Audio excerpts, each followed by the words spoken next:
الرحیم نحمده ونصلي ونسلم على رسوله الكريم اما بعد رب اشرح لي صدري ويسر لي امري واحلل عقدة من لساني يفقهوا قولي رب زدني علما۔ محترم بزرگوں، دوستو، پیارے عزیز دینی اسلامی غیرت مند بھائیوں، آج کی مجلس کا تعلق ہم سب کے آقا و مولا دو جہاں کے سردار حضرت محمد الرسول اللہ صلی اللہ علیہ وسلم کی سیرت سے متعلق ہے، اور گزشتہ ہفتے عمرۃ حدیبیہ کا واقعہ چل رہا تھا، جس کی ابتدا کچھ اس انداز سے ہوئی تھی کہ آپ صلی اللہ علیہ وسلم نے سن 6 ہجری ذی القعدہ کے اندر ایک خواب دیکھا کہ آپ صلی اللہ علیہ وسلم اپنے ساتھیوں اور صحابیوں کے ساتھ عمرہ ادا کر رہے ہیں، اور عمرے سے فراغت پر کچھ لوگوں نے اپنے سروں کا حلق کروایا، استرا چلوایا، اور کچھ لوگوں نے اپنے سروں کا قصر کروایا، یعنی استرا تو نہیں چلوایا، اپنے بالوں کو چھوٹا چھوٹا کر لیا۔ آپ صلی اللہ علیہ وسلم نے صحابہ کرام سے اس خواب کا تذکرہ کیا۔ صحابہ کرام رضوان اللہ علیہم اجمعین، جن میں سے خاص طور پر مہاجر صحابہ کرام جو مکہ ہی میں رہتے تھے اور حرم ہی میں آتے جاتے رہتے تھے، ان کے اندر کا جو شوق تھا، خانہ کعبہ سے جو محبت تھی، وہ بھڑک اٹھی اور وہ بہت خوش ہوئے، اور فوراً سفر کی تیاری شروع ہوئی اور قافلہ روانہ ہو گیا۔ روایت میں آتا ہے 1400-1500 صحابہ کرام اس عمرے کے لیے آپ صلی اللہ علیہ وسلم کے ساتھ روانہ ہوئے۔ راستے میں ایک جگہ پر پڑاؤ ڈالا، اور بیر علی، جس کو ذوالحلیفہ کہتے ہیں، جب مدینہ منورہ سے چلیں گے تو سب سے بڑی جو میقات آتی ہے، یہاں پر لوگ رکتے ہیں، ٹھہرتے ہیں، احرام باندھتے ہیں، اس کو بیر علی بھی کہتے ہیں اور ذوالحلیفہ بھی کہتے ہیں۔ آپ نے وہاں پر اپنا احرام باندھا، اس کے بعد آگے بڑھے۔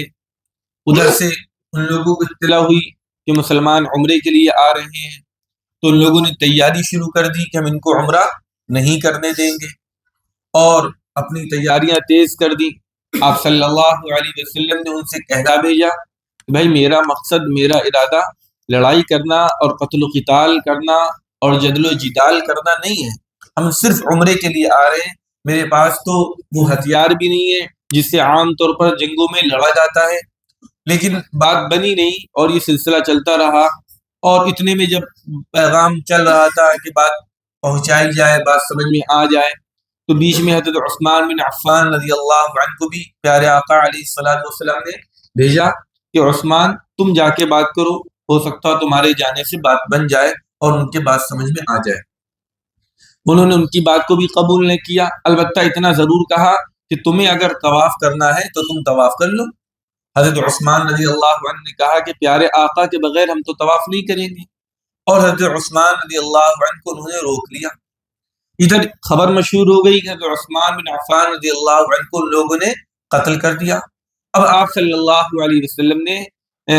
کیکر کے درخت کے نیچے صحابہ کرام سے بیعت لی، تمام صحابہ کرام سے بیعت لی اس بات پر کہ جب تک عثمان کے قتل کا بدلہ نہیں لیا جائے گا، اس وقت تک ہم واپس نہیں جائیں گے۔ اور جب یہ پیغام ادھر پہنچا کہ مسلمانوں نے آپس میں اس طریقے سے ہاتھ پہ ہاتھ رکھ کے بیعت کر لی ہے، تو اب وہ بہت مرعوب ہوئے کہ کیا کیا جائے۔ اب جو ہے ڈائلاگ کا سلسلہ شروع ہوا، ادھر سے لوگ آنا شروع ہوئے۔ آپ علیہ الصلوۃ والسلام نے وہی بات فرمائی جو پہلے بھی فرما رہے تھے، بھائی میرا مقصد قتال کرنا نہیں ہے، ہم صرف عمرہ کرنا چاہتے ہیں، عمرہ کر کے واپس مدینہ چلے آئیں گے۔ لیکن بات نہیں بنی۔ عروہ بن مسعود ادھر سے آئے، اور اسی طریقے سے حلیف بن علقمہ ادھر سے آئے، پھر آخر میں سہیل بن عمرو آئے، جن کو دیکھ کر آپ علیہ الصلوۃ والسلام نے کہا کہ وہ سہیل آ رہے ہیں، سہیل سہل سے ہے، اس کا مطلب اب معاملہ آسان ہو جائے گا، اور نیک فالی آپ علیہ الصلوۃ والسلام نے لی۔ اب یہ ہوا کہ کچھ صلح کر لی جائے اور کچھ طے کر لیا جائے، اور قتل و قتال اور خون و خرابہ نہ کیا جائے۔ چنانچہ اب صلح کی تیاری ہوگی۔ اب صلح کے اندر شرائط کیا کیا ہوں گے؟ صلح کے اندر شرائط کیا کیا ہوں گے؟ تو جو شرطیں صلح میں لکھی گئیں تحریری طور پر، سب سے پہلی شرط یہ تھی کہ 10 سال تک ہم دونوں کے درمیان لڑائی موقوف رہے گی، نہ قریش مسلمانوں پر حملہ کریں گے اور نہ مسلمان قریش پر حملہ کریں گے۔ سب سے پہلی شرط تو یہ لگائی گئی۔ دوسری شرط یہ تھی کہ قریش میں جو لوگ اپنے ولی کی اجازت کے بغیر یا جو لوگ اپنے آقا کی اجازت کے بغیر از خود مکہ چھوڑ کر مدینہ اگر چلے جائیں گے تو مسلمانوں کے ذمہ لازم ہے کہ ان کو مکہ واپس کیا جائے، یعنی ان کو اسلام کے ساتھ نہ رہنے دیا جائے، اور جیسے وہ چلے گئے ہیں ان کو مکہ واپس کر دیا جائے۔ دوسری شرط اس کے اندر یہ تھی۔ تیسری شرط یہ تھی کہ اگر آپ کا کوئی بندہ یعنی مدینہ منورہ سے کوئی شخص کوئی مسلمان اگر ہجرت کر کے یعنی مکہ مکرمہ چلا آئے گا تو ہم اس کو واپس نہیں کریں گے، یعنی آپ میرے بندے کو واپس کریں گے، ہم آپ کے بندے کو واپس نہیں کریں گے۔ اسی طریقے سے ایک شرط یہ تھی کہ اس درمیان یہ جو لمبا وقفہ ہے 10 سال کا، کوئی کسی پر تلوار نہیں اٹھائے گا اور کوئی کسی طرح کی کسی قسم کی خیانت بھی نہیں کرے گا۔ صلح کے اندر ایک شرط یہ رکھی گئی کہ محمد صلی اللہ علیہ وسلم ابھی تو واپس چلے جائیں اور اگلے سال آئیں اور صرف 3 دن کے لیے عمرہ کریں، یعنی 3 دن مکہ مکرمہ میں ٹھہریں اور ان کے ساتھ ہتھیار وغیرہ نہ ہو، اور اگر ہو ہلکے پھلکے جو ضرورت کے ہوتے ہیں، سفر میں ضرورت پڑتی ہے تو وہ اپنے نیام کے اندر اپنے غلاف کے اندر رکھے رہیں، تلوار اور جو ہتھیار ہوں وہ کھلے ہوئے نہ ہوں۔ ایک شرط یہ رکھائی گئی۔ اسی طریقے سے ایک آخری شرط یہ تھی کہ جو متحدہ قبائل ہیں ان کو یہ حق ہے چاہے وہ اس صلح کے اندر قریش کی طرف سے شریک ہو جائے اور چاہے وہ اس صلح کے اندر مسلمانوں کی طرف سے شریک ہو جائے۔ جیسے متحدہ قبائل کا مطلب یہ ہے کہ ان کی حیثیت کچھ نمایاں قسم کی ہے، یعنی وہ امن چاہتے ہیں، وہ لڑائی جھگڑا نہیں چاہتے ہیں، جیسے بنو بکر ہیں، اسی طریقے سے بنو خزاعہ ہے۔ تو بنو خزاعہ کے جو لوگ تھے جو حضور علیہ الصلوۃ والسلام کی طرف سے معاہدے میں شریک ہوئے اور آپ کے حلیف بن گئے، اور بنو بکر جو قریش میں سے تھے وہ قریشیوں کے ساتھ شریک ہوئے اور ان کے حلیف بن گئے۔ یہ معاہدہ لکھا جا رہا تھا، یہ شرائط لکھی جا رہی تھی کہ اتنے میں سہیل بن عمرو جو صلح کے لیے آئے تھے اور جن کے آپس کے مشورے سے صلح کی دفعات لکھی جا رہی تھیں کہ ان کے بیٹے ابو جندل یہ بالکل قید تھے، اور قید سے کسی طریقے سے بچا کر اور نکل کر یہ حضور علیہ الصلوۃ والسلام کے پاس آ گئے اور چاہ رہے تھے کہ ہم واپس مکہ نہ بھیجے جائیں، ہم کو یہیں پر روک لیا جائے۔ آپ صلی اللہ علیہ وسلم نے کہا کہ بھائی ابو سہیل سے کہ ابھی تو دستخط نہیں ہوئی ہے نا، جب تک دستخط نہیں ہوئی ہے تب تک اس معاہدے کی ابتدا نہیں ہے، جب دستخط ہو جائے گی تب اس معاہدے پر عمل کیا جائے گا، اور دستخط کرنے سے پہلے یہ بندہ آیا ہے لہذا اس کو واپس نہیں بھیجا جائے، اس کو میرے ہی پاس رہنے دیا جائے۔ سہیل بن عمرو انہوں نے کہا نہیں، ان کو بھی واپس بھیجنا پڑے گا، اور اس وجہ سے بھی کہ ان کا بیٹا بھی ہے، وہ ایک الگ بات ہے کہ باپ کفر پر ہے اور بیٹا اسلام پر ہے۔ انہوں نے اصرار کیا اور حضور علیہ الصلوۃ والسلام نے کہا کہ بھائی اگر انہوں نے اصرار کیا کہ تم ان کو واپس نہ لے جاؤ، ان کو میرے پاس رکھو۔ ابو جندل کو حضور صلی اللہ علیہ وسلم نے صبر دلایا اور تسلی دی۔ ابو جندل پریشان حسرت بھرے الفاظ میں لب و لہجے میں کہنے لگے کہ افسوس ہے، اسلام کا گروہ ہے، اسلام کی جماعت ہے اور مجھے کافروں کے حوالے کیا جا رہا ہے، انہوں نے مجھے طرح طرح کی تکلیفیں دی اور یہ مجھے پریشان کریں گے، مجھے ستائیں گے، اس کے باوجود مجھے واپس کیا جا رہا ہے۔ آپ صلی اللہ علیہ وسلم نے صبر دلایا، فرمایا یا ابا جندل اصبر، اے ابو جندل صبر رکھو، واحتسب اور امید رکھو، فإنا لا نغادر، ہم لوگ وعدے کے خلاف اور عہد کو نہیں توڑتے ہیں، ان اللہ جاعل لک فرجا ومخرجا، کہ اللہ تعالی تمہارے لیے کشادگی اور آسانی کو پیدا فرمائیں گے، او کما قال رسول اللہ صلی اللہ علیہ وسلم۔ چنانچہ ابو جندل اس طریقے سے واپس کر دیے گئے۔ لیکن یہ جو صلح ہوئی یہ مسلمانوں پر بہت شاق ہوئی، بہت دشوار ہوئی کہ مسلمان جو یہ سمجھ رہے ہیں کہ اسلام حق پر ہے، آپ صلی اللہ علیہ وسلم نبی برحق ہیں اور یہ صلح ہو رہی ہے، یہ تو گویا کہ شکست ہو رہی ہے، اس کو صلح کا نام دیا جا رہا ہے، بظاہر یہی سمجھا جائے گا یہ تو ہماری شکست ہے جس کو صلح کا عنوان دیا جا رہا ہے۔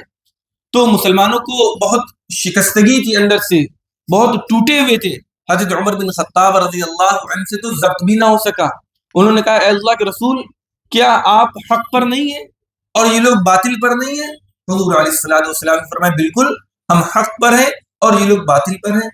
حضرت عمر بن خطاب رضی اللہ عنہ نے پھر فرمایا اے اللہ کے رسول، کیا آپ نبی برحق نہیں ہیں؟ آپ علیہ الصلوۃ والسلام نے فرمایا بالکل نبی برحق ہیں۔ فرمایا پھر یہ ذلت کیوں گوارا کریں؟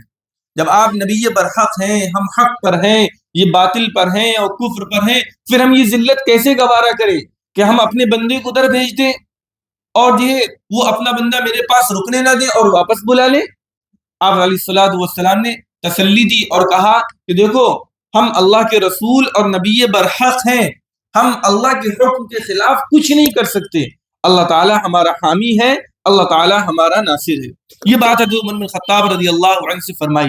اور پھر حضرت عمر بن خطاب رضی اللہ عنہ نے یہ بھی کہا اے اللہ کے رسول، کیا آپ نے یہ نہیں کہا تھا کہ ہم جو ہے بیت اللہ کا طواف کریں گے؟ پیارے آقا نے فرمایا ہم نے یہ کب کہا تھا کہ اسی سال کریں گے؟ ہم نے یہ کب کہا تھا کہ اسی سال کریں گے؟ انشاءاللہ بیت اللہ کا طواف کریں گے۔ وقت کی تعین نہیں ہوئی تھی، یہ ہوا تھا کہ خواب دیکھا ہے کہ ہم لوگ بیت اللہ کا طواف کر رہے ہیں اور عمرہ کر رہے ہیں۔ پھر حضرت عمر بن خطاب رضی اللہ عنہ وہاں سے اٹھے، صدیق اکبر رضی اللہ عنہ کے پاس گئے اور بالکل یہی باتیں کی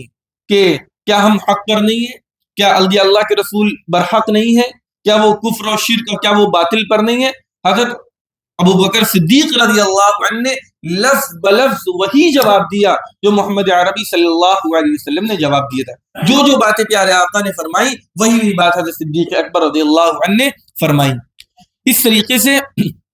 بات آگے چل رہی تھی۔ پھر حضرت عمر بن خطاب رضی اللہ عنہ کو بعد میں بہت ندامت ہوئی، ہم نے اس طریقے سے جرأت کے ساتھ پیارے آقا سے گفتگو کی تو اس کے بدلے میں کفارے میں بہت سے روزے رکھے، بہت سی نمازیں پڑھی، بہت سے صدقہ اور خیرات کیا اور بہت سی چیزوں میں حصہ لیا، بہت سے غلام بادیوں کو آزاد کیا کہ ہم کچھ تلافی کر لیں۔ پیارے آقا علیہ الصلوۃ والسلام سے اس طریقے کی جرأت اور جو ہے بے باکی کے ساتھ گفتگو نہیں کرنی چاہیے تھی۔ مسلم شریف کے اندر ہے کہ حضرت انس رضی اللہ عنہ سے روایت ہے کہ حضور صلی اللہ علیہ وسلم سے عرض کیا گیا اللہ کے رسول ہم اس صلح پر کیسے عمل کریں کہ جو جوان ہمارا ادھر چلا جائے، ہمارے جو لوگ ان تک چلے جائیں وہ ان کو واپس نہ کریں اور وہ اپنے لوگوں کو واپس لے جائیں۔ آپ صلی اللہ علیہ وسلم نے فرمایا کہ دیکھو ہم میں سے اگر کوئی آدمی ادھر چلا جائے گا تو ہمیں اس کی ضرورت نہیں ہے، جب وہ خود سے جانا چاہ رہا ہے تو یہاں روک کے سوائے نقصان کے کچھ نہیں ہوگا۔ جب اللہ تعالیٰ نے اس کو اپنی رحمت سے دور پھینک دیا اور وہ یہاں سے مدینہ سے نکل کر مکہ چلا گیا تو ہمیں اس کی ضرورت نہیں ہے۔ ہاں ان کے جو لوگ ہماری طرف آئیں گے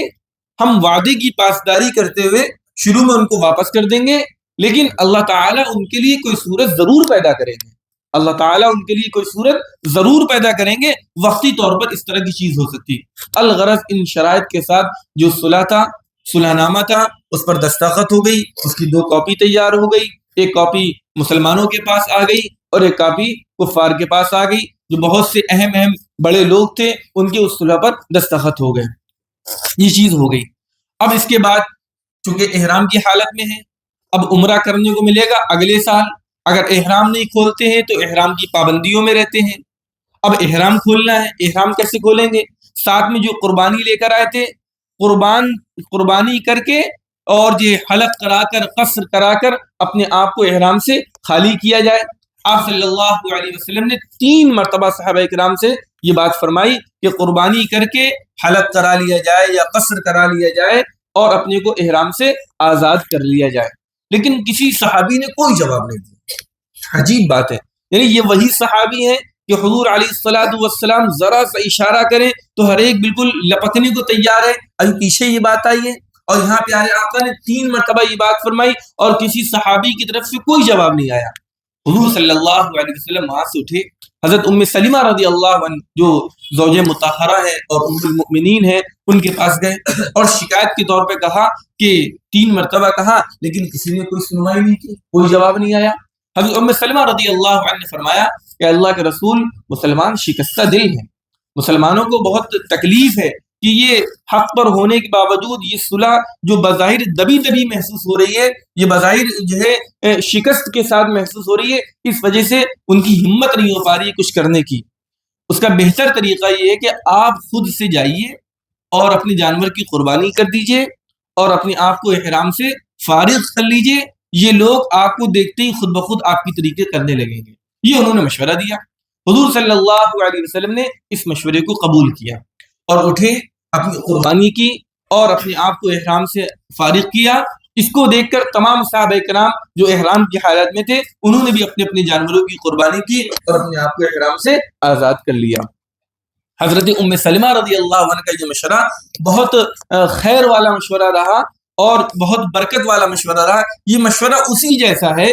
جس جیسا مشورہ حضرت شعیب علیہ الصلوۃ والسلام کی بیٹیوں نے حضرت موسیٰ علیہ الصلوۃ والسلام کے تعلق سے اپنے والد ماجد حضرت شعیب سے فرمایا تھا کہ جب ان کی بیٹیاں تھیں وہی جایا کرتی تھی کنویں میں پانی بھر کے لایا کرتی تھی، اور ایک مرتبہ حضرت موسیٰ وہاں بیٹھے ہوئے تھے، پانی جلدی بھر کے انہوں نے دے دیا اور والد کو پتہ چلا ارے آج تم لوگ وقت سے جلدی کیسے آ گئی، تو انہوں نے پس منظر بتایا. ایک نوجوان تھا، اس نے مدد کی، اس کی وجہ سے ہم لوگ جلدی آ گئے. اور مشورہ یہ دیا کہ رشتے کی تلاش بھی تھی کہ اگر رشتہ اس سے ہو جائے تو ہر اعتبار سے بہتر ہوگا. اس مشورے کو حضرت شعیب نے قبول کیا اور اپنی بیٹی کا رشتہ حضرت موسیٰ سے کیا. وہ مشورہ بھی بہت خیر والا تھا اور یہ مشورہ جو ام المؤمنین رضی اللہ عنہ نے دیا یہ مشورہ بھی انتہائی خیر والا تھا. یہاں پر رک کے ہم لوگوں کو یہ مانگنا چاہیے اللہ تعالیٰ سے کہ ہم لوگ سوچتے ہیں نا کہ جو بات ہم کہہ دیں اس پر لوگ عمل کر لیں. اللہ سے مانگنا چاہیے اللہ تعالیٰ ہم سب کو رائے کی درستگی عطا فرما. اصابت رائے جس کو کہتے ہیں رائے کی درستگی، یہ حضرت عمر بن خطاب رضی اللہ عنہ کو بہت بڑی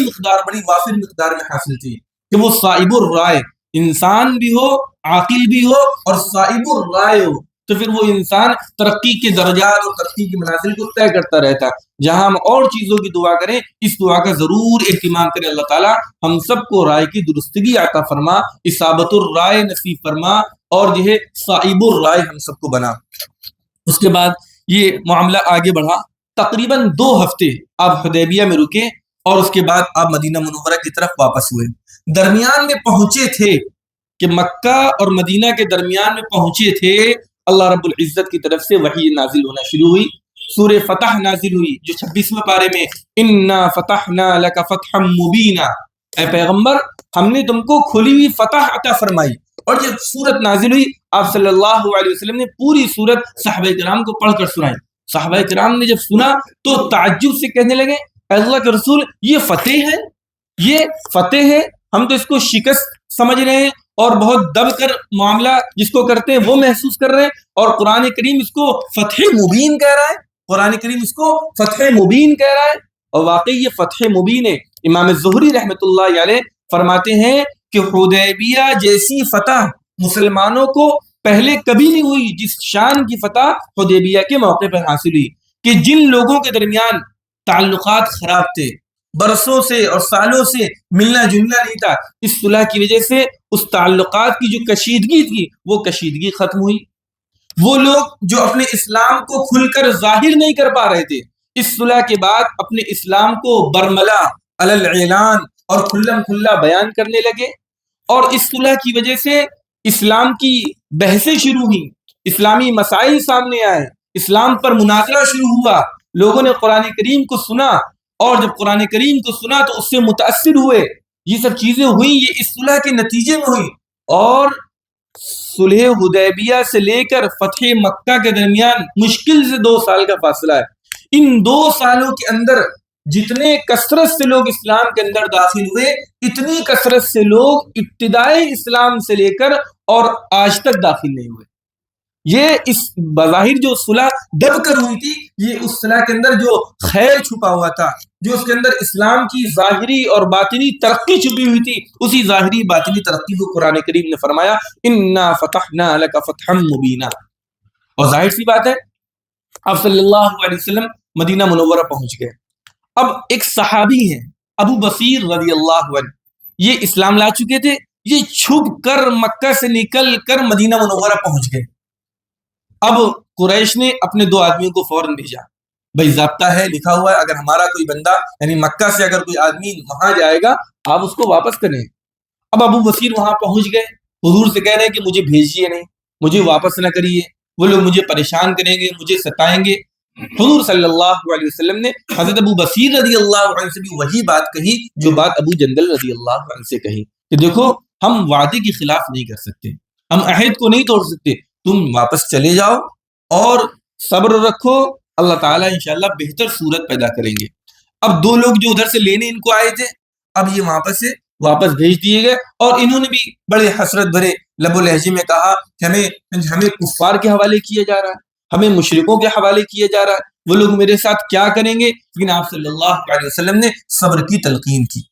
تلقین کی۔ اب جب یہ لوگ وہاں سے نکلے تو وہی مدینہ سے جب نکلے پھر ذوالحلیفہ بیر علی وہاں پر قیام کیا، اور ان کے ساتھ جو کھجوریں تھیں ان لوگوں نے کچھ کھانا پینا شروع کیا۔ اب ان دو آدمیوں کے پاس جو مکہ سے چلے تھے ابو بصیر کو واپس لینے کے لیے، ان میں سے ایک کے پاس تلوار بھی تھی۔ اب ابو بصیر رضی اللہ عنہ نے کہا کہ بھائی تلوار تو بڑی عمدہ معلوم ہوتی ہے، تو ان میں سے ایک نے کہا ہاں تلوار تو بہت عمدہ ہے، تو بہت اچھا کام کرتی ہے، تو انہوں نے کہا اچھا ذرا نکال کر دکھاؤ۔ اب انہوں نے تلوار نکالی، ابو بصیر رضی اللہ عنہ نے اپنے ہاتھ میں لی، اسی تلوار سے اس میں سے ایک کا کام تمام کر دیا۔ اب دوسرے شخص نے جب یہ منظر دیکھا وہ فوراً بھاگا اور مدینہ منورہ بھاگا، اور بھاگ کر پورا واقعہ بیان کیا کہ دیکھیے آپ نے تو بھیجا تھا اور وہاں جا کر انہوں نے ہمارے ساتھی کو مار دیا۔ اب ادھر سے ابو بصیر رضی اللہ عنہ پھر مدینہ منورہ پہنچ گئے اور آپ علیہ الصلوۃ والسلام کی خدمت میں حاضر ہوئے اور عرض کیا۔ کیا شاندار بات انہوں نے فرمائی کہ دیکھیے اے اللہ کے رسول، آپ نے تو اپنا وعدہ پورا کر دیا، ہم آپ کے پاس آئے تھے، آپ نے اپنا وعدہ پورا کر کے مجھے آپ کے پاس بھیج دیا۔ اب میرا تو ان سے کوئی وعدہ نہیں تھا نا، میرا ان دو بندوں سے تو کوئی وعدہ نہیں تھا، یہ مجھے وہاں لے کے جا رہے تھے، ہم نے اپنی حفاظت چاہی اور اپنے اسلام کو اور جو ہے یہاں رہنے کو پسند کرنا چاہا، اس وجہ سے ہم نے ان کو ختم کر دیا۔ اب حضور صلی اللہ علیہ وسلم نے کہا تو بڑا ہی لڑائی کو بھڑکانے والا ہے، اگر اس کا کوئی ساتھی ہو۔ اب یہ بات حضور صلی اللہ علیہ وسلم نے فرمائی تو یہ ابو بصیر رضی اللہ عنہ سمجھ گئے کہ اگر ہم یہاں رکے پھر مجھے واپس بھیج دیا جائے گا، اب کریں تو کیا کریں؟ یہ وہاں سے نکل آئے اور جو سمندر کا جو ساحل تھا وہاں پر انہوں نے پڑاؤ ڈالا، اور یہ وہ ساحل تھا کہ جب لوگ مکہ سے ملک شام تجارت کے لیے جایا کرتے تھے تو اس ساحل سے گزرا کرتے تھے۔ اب جب لوگوں کو پتا چلا کہ ابو بصیر وہاں پر پڑاؤ ڈالے ہوئے ہیں، یعنی گویا کہ مسلمانوں کا کوئی کہ تھرڈ پلیس کوئی بن سکتا ہے کہ مکہ سے بھی بچ جائیں اور حضور کے وعدے کے خلاف ورزی بھی نہ ہو، مدینہ بھی نہ جائے، اور یہاں پر عافیت سے اللہ اور اللہ رسول صلی اللہ علیہ وسلم کے احکامات کی پیروی کرنے لگے۔ تو ابو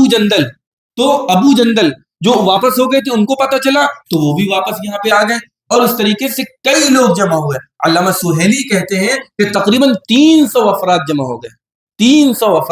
گئے، وہاں پر اکٹھا ہوتے چلے گئے۔ عجیب بات آپ دیکھیے، مکہ سے اسلام لا کر مدینہ آنے والے یہ 300 ہو گئے،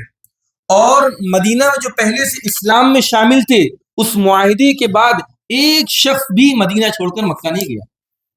اور اس میں آپ خود دیکھیے کہ ابو جندل بیٹے ہیں یہ اسلام میں ہیں، اور سہیل بن عمرو یہ والد ہیں یہ کفر کے اندر ہیں، لیکن تلوار تو کس کے پاس تھی؟ آپ صلی اللہ علیہ وسلم تو واپس کر رہے ہیں، جاؤ صبر کرو اللہ سے یقین رکھو، پھر بھی یہ لوگ اسلام لا رہے ہیں۔ یعنی ان کے دل میں سمجھنے کی بات ہے کہ اسلام اس طریقے سے گھر کر گیا تھا اور اسلام اس طریقے سے پیوست ہو گیا تھا کہ جو اسلام کو لانے والا ہے، اسلام کو پھیلانے والا ہے، وہ منع کر رہا ہے کہ میرے پاس نہ رکو، میرے پاس سے جاؤ، لیکن اس کے باوجود وہ سمجھ رہے ہیں کہ ان کا منع کرنا دل کی وجہ سے نہیں ہے، ان کا منع کرنا یہ اس معاہدے کی وجہ سے کہ یہ بھی اسلام کی خوبی ہے کہ اسلام معاہدے کو توڑنا یہ ہرگز پسند نہیں کرتا۔ اس کی وجہ سے آپ دیکھیے کہ اس کے باوجود کوئی واپس نہیں گیا، اور واپس جا کے کسی نے اپنے آپ کو دوبارہ کفر میں، ارے جب ان کی وجہ سے تو اسلام لا رہے تھے اب یہی نہیں مان رہے تو ہم اسلام لا کے کیا کریں، جیسے آج کے بہت سے لوگ کہہ دیتے ہیں۔ تو اس طرح کی بات صحابہ کرام میں سے کسی صحابی نے نہیں کی۔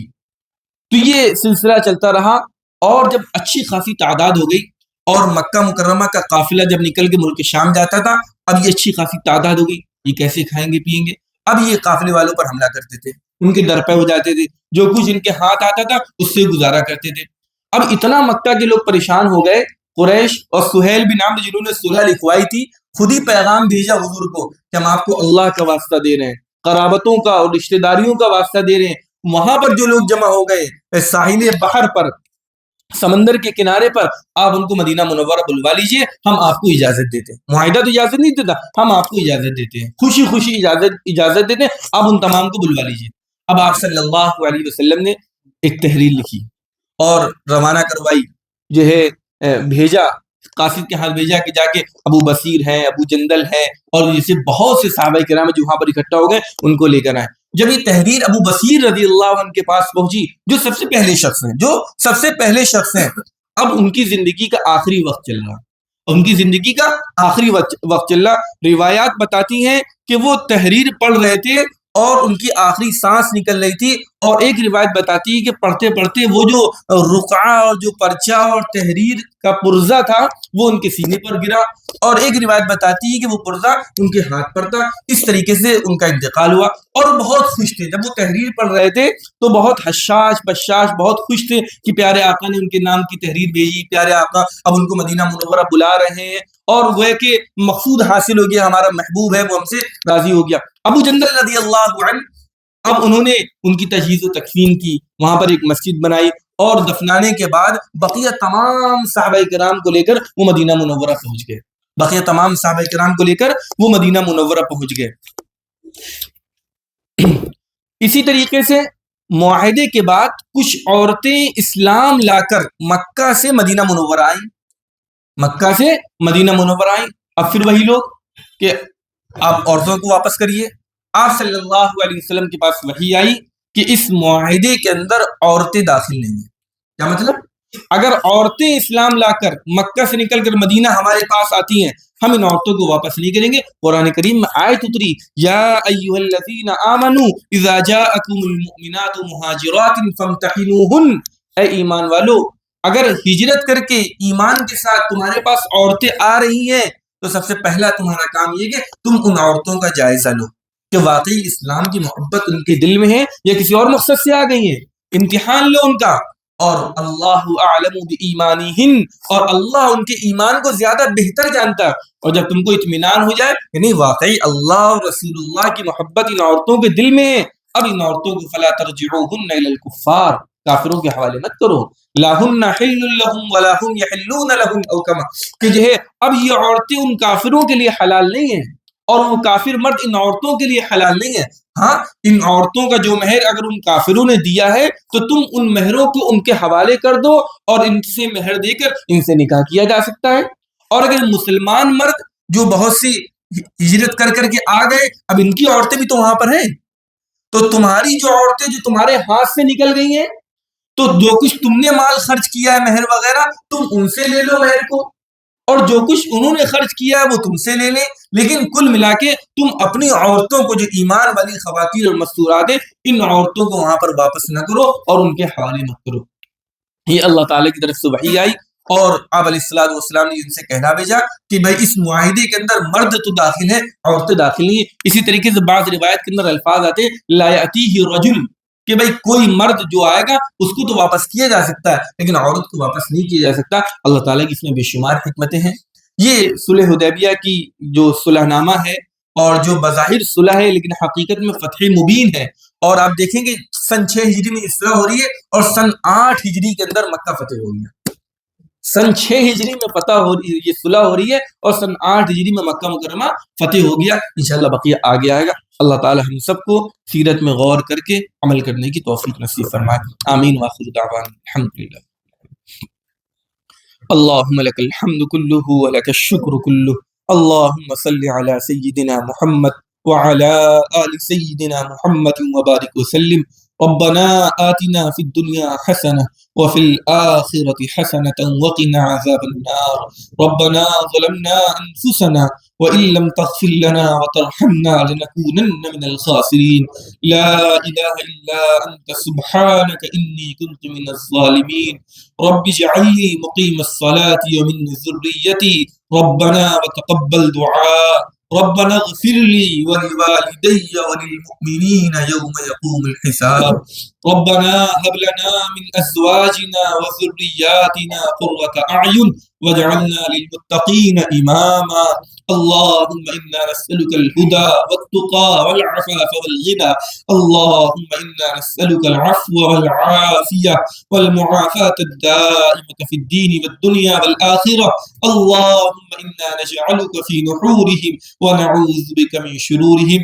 سبحان الله رب العرش العظيم والحمد لله رب العالمين نسألك موجبات رحمتك وعزائم مغفرتك والغنيمة من كل بر والسلامة من كل إثم لا تدع لنا ذنبا إلا غفرته ولا هما إلا فرجته ولا دينا إلا أديته ولا مريضا إلا شفيته ولا ضررا إلا كشفته ولا حاجة من حوائج الدنيا والآخرة هي لك رضا إلا قضيتها يا أرحم الراحمين يا أكرم الأكرمين يا ذا الجلال والإكرام يا ذا القوة المتين يا خالق الليل والنهار يا عزيز يا لطيف يا غفار اے اللہ ہم گنہگار بندے اے اللہ ہم کمزور بندے اے اللہ ہم اپنے جرموں کا اعتراف کرتے اپنے گناہوں کا اعتراف کرتے اے اللہ آپ بڑی طاقت کے مالک اے اللہ آپ کی ذات بخشنے والی اے اللہ آپ کی ذات رحم کرنے والی اے اللہ ہم سب آپ کی مخلوق اے اللہ ہم کمزور ہیں اے اللہ آپ طاقتور ہیں اے اللہ ہم گنہگار ہیں اللہ آپ گناہ کو معاف کرنے والے ہیں مولا اپنے فضل سے اپنے گھر میں ہم سب کی مغفرت فرما دیجئے ہم سب کی بخشش فرما دیجئے ہم سب کے بیٹھنے کو قبول فرما دیجئے ہمارے ایمان کی ترقی کا ذریعہ بنا دیجئے ہمارے عمل میں پختگی کا ذریعہ بنا دیجئے اے اللہ جو باتیں سنتے ہیں اے اللہ اس پر عمل کی توفیق نصیب فرما دیجئے اے اللہ جس طریقے سے صحابہ کرام کے دلوں کے اندر پیارے آقا کی محبت اتر گئی اے اللہ اس کا کچھ حصہ ہم سب کو نصیب فرما اس کا کچھ حصہ ہم سب کو نصیب فرما اے اللہ جب تک زندہ رکھ دین اسلام پر زندہ رکھ جب خاتمہ کر تو ہم سب کا ایمان پر خاتمہ فرما ہم سب کا ایمان پر خاتمہ فرما اے اللہ ہم میں سے جو بیمار ہیں اپنے فضل سے شفا کلی عطا فرما اے اللہ ہمارے بہت سے والدین بیمار ہیں بہت سے اعزاء اقربا بیمار ہیں اے اللہ ماں بیمار ہے ابا بیمار ہے بہن بھائی بیمار ہے اے اللہ ہم کمزور ہیں اے اللہ ہم علاج معالجہ نہیں کر سکتے اے اللہ اپنے فضل سے شفا کلی عطا فرما دے اپنے فضل سے شفا کلی عطا فرما دے ہم میں سے جن کے والدین اعزاء اقربا رخصت ہو گئے اے اللہ ان کی قبروں کو نور سے منور فرما دے ان کی قبروں کو نور سے منور فرما دے اے اللہ والدین کے حق میں ہم سب کو نیک صالح اولاد بنا دے ہم سب کو نیک صالح اولاد بنا دے اما ابا کے لیے کثرت سے مغفرت کرنے والا بنا دے کثرت سے مغفرت کرنے والا بنا دے اے اللہ نمازوں کا پابند بنا دے اے اللہ زبان اور دل کا سچا بنا دے اے اللہ زبان اور دل کا سچا بنا دے اے اللہ ہم میں سے جو مقروض ہیں اے اللہ اپنے فضل سے ان تمام کے قرضوں کو ادا فرما دے اپنے فضل سے ان تمام کے قرضوں کو ادا فرما دے اے اللہ اپنی جان اور اپنا مال یہ اللہ یہ سب آپ ہی کا دیا ہوا ہے اے اللہ اس کو دین کی حفاظت اور دین کی اشاعت کے لیے خرچ کرنے کی توفیق نصیب فرما دے اے اللہ جان اور مال کی قربانی لگانے والا بنا دے اے اللہ عالم اسلام پر رحم فرما دے مسلمانوں پر رحم فرما دے ظالموں کے ظلم سے حفاظت فرما دے پسندوں کی شر سے ہماری حفاظت فرما دے اے اللہ ہمارے بہت سے بھائی بہن اے اللہ بے نکاح ہیں اچھی رشتوں کے لیے پریشان ہیں برکت والے رشتے نصیب فرما دے اے اللہ بہت سی بیٹیاں گھروں میں بیٹھی ہوئی ہیں اے اللہ عافیت والے جوڑے نصیب فرما دے اے اللہ بہت سے لوگوں کے نکاح کو اے اللہ سالوں سال گزر گئے ہیں اے اللہ نیک صالح اولاد کے ذریعے ان سب کی گودوں کو بھر دے اے اللہ نیک صالح اولاد کے ذریعے سے ان سب کی گودوں کو بھر دے اے اللہ حاضرین کے دلوں میں جو بھی جائز حاجات اور مرادات ہیں اے اللہ اپنے فضل سے غیب سے پورا فرما دے ہماری دعاؤں کو محض اپنے فضل و کرم سے پورا کر دے ربنا تقبل منا انك انت السميع العليم وتب علينا انك انت التواب الرحيم وصلى الله وسلم على النبي الكريم برحمتك يا ارحم الراحمين